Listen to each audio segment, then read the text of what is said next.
விழுந்து வரும் அன்னை தமிழ் மொழியின் உண்மையில் அதன் பண்பாடு, இலக்கியம், சிற்பக்கலை, ஓவியக்கலை, கட்டிடக்கலை மற்றும் கல்வெட்டுகளில் காண முடிகிறது.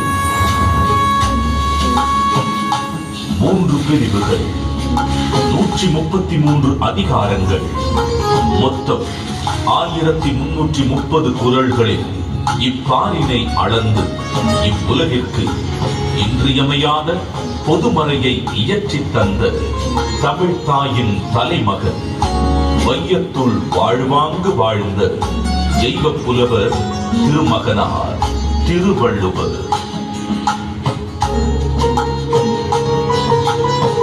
ஐயன் வள்ளுவரின் பிறந்த வருடம் தமிழக அரசால் கிமு 31 என்று வழங்கப்படுகின்றது. சென்னையின் மயிலாப்பூரில் வாழ்ந்ததாக கருதப்படும் இவர் காவிரி பாக்கத்தை ஒட்டி வாழ்ந்து வந்த மார்க்செயின் என்பவரது மகள் வாசுகியை மணமுடித்தார் என்றும் கூறப்படுகின்றது. தன்னை பற்றிய குறிப்புகள் மிக குறைவாகவே கிடைக்கப் பெற்றுள்ள போதிலும் தன் சொற்களால் தமிழ் கடத்தி சாதி மத வேதங்களை களைந்து மனிதத்தை உயர்த்தி பிடித்தவர் வள்ளுவர் திருமகனார்.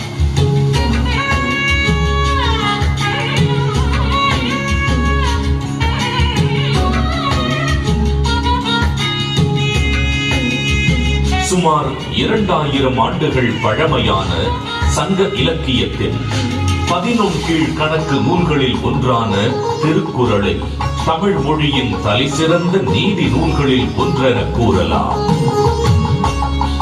1.5 அடியில் 7 சொற்களில் மட்டுமே கொண்டு எழுதப்பட்டு ரத்தின சுருக்கமாக, அதே நேரத்தில் மிக ஆழமான கருத்துக்களை வெளிப்படுத்தும் நூலாக மிகச்சிறிய வார்த்தைகளில் மிகப்பெரிய தத்துவங்களை அடக்கியுள்ள நூலாக இருக்கும் திருக்குறள் இன்றும் அது வகுத்தளிக்கும் நெறிமுறைகளுக்காகவும் அது வழங்கக்கூடிய பகுத்தறிவிற்காகவும்